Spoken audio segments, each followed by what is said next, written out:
CCP involvement casts uncertainty over U.S. Iran ceasefire, reopening of Strait of Hormuz, Analysts.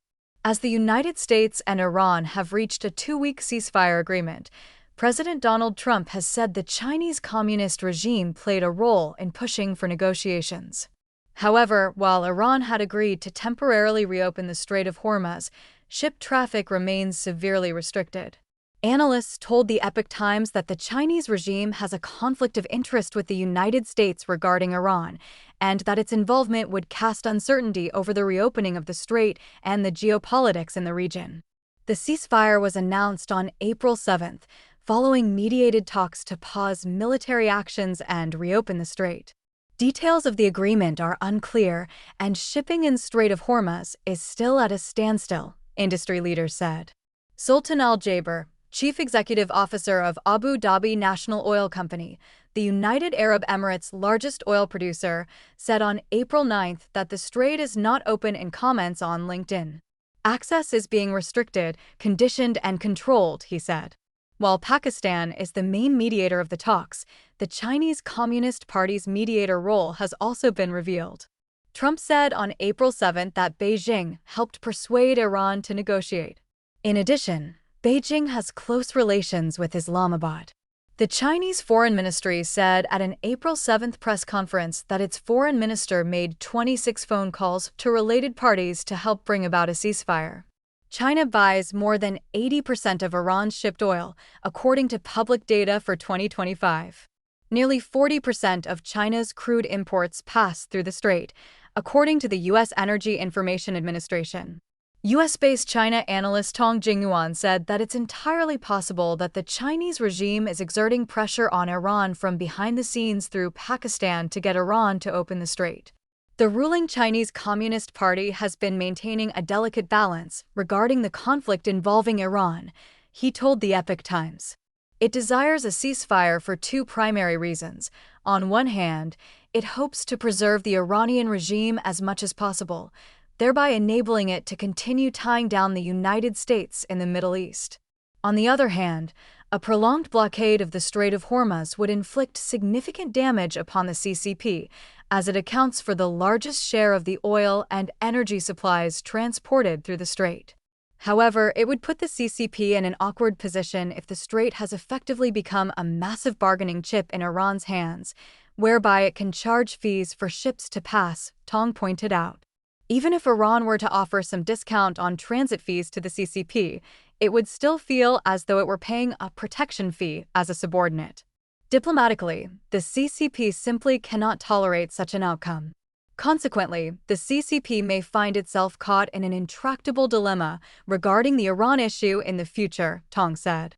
Mark Chow, a U.S.-based military tech analyst and host of Chinese-language military news YouTube channel Mark Space, expressed skepticism over the effectiveness of China's role in the ceasefire negotiation. It's highly probable that Iran is attempting to drag the CCP into the fray. The aim is to bind the CCP more closely with it, he told the Epoch Times. This serves to let the CCP take some credit for it, while actually exposing the true nature of the CCP's involvement. Secretly aiding Iran. While the CCP has publicly been pushing for maintaining peace, calling upon the United States and Iran to implement an immediate ceasefire and hold peace negotiations as soon as possible, China is helping Iran reconstitute the Iranian missile program amid U.S. Israeli efforts to degrade it, the Institute for the Study of War, a Washington-based think tank, said in a report.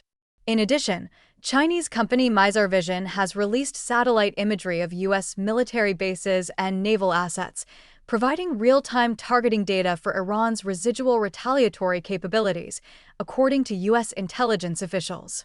Trump said in April that the United States would raise tariffs by 50% on countries that provide weapons to Iran. The CCP's support for Iran over the years has primarily consisted of economic lifelines, Chow said. In addition, it has provided drone technology and parts, semiconductors, and chemical products for missile manufacturing. The CCP has also dispatched advisors to assist Iran in excavating underground bunkers and equipping air defense systems, Chow said.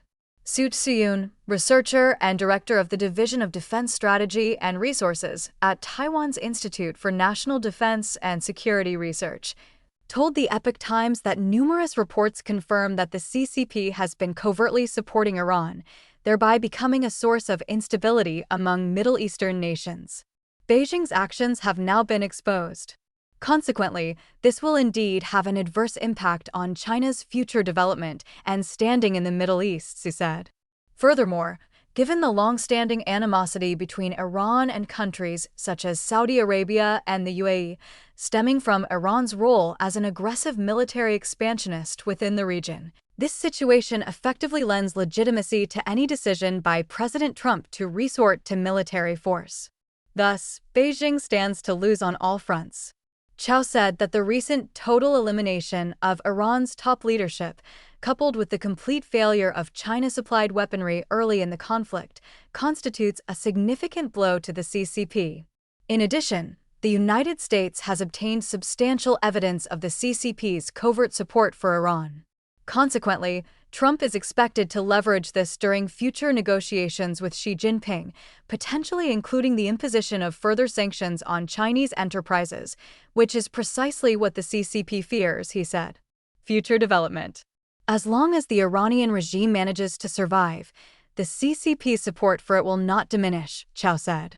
The reason is that, for the CCP, the Iranian regime serves as a crucial lever, specifically, a key instrument through which the CCP can project its influence within the Middle East. He noted that the internal divisions within Iran are profound, and the struggle between the accommodationist faction and the hardline faction is fierce. Under the intense pressure exerted by the United States, it appears that the accommodationist faction has gained the upper hand. For the CCP, this development was actually a setback, Chow said. This is because the CCP has tended to lend its firmest support to the Islamic Revolutionary Guard Corps, that is, the hardliners.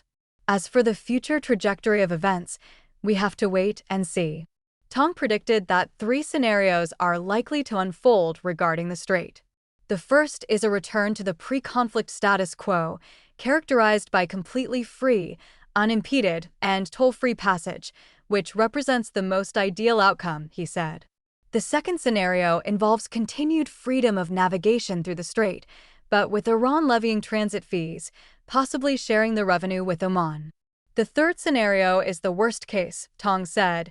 Iran maintains its control over the Strait, granting passage selectively to certain nations rather than allowing free transit, while simultaneously imposing tolls.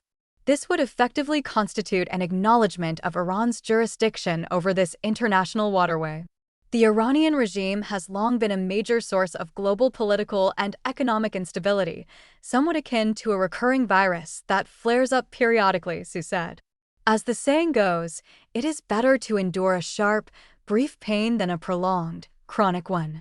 If can be eradicated, it will ensure long-term stability and sustainable economic development for the world in the future, Su said. He noted that the military actions taken by the Trump administration and Israel to counter Iran have garnered support from the Gulf states. The war between the United States and Iran is, at its core, a matter concerning the future global order, specifically, the trajectory of a critical strategic crossroads, Su said. At present, things appear to be moving in a positive direction. The ultimate outcome now hinges on whether Iran will be willing to agree to abandon its nuclear weapons program once a ceasefire is eventually held, Su said. Luoya, Ning Haizhong, and Reuters contributed to this report.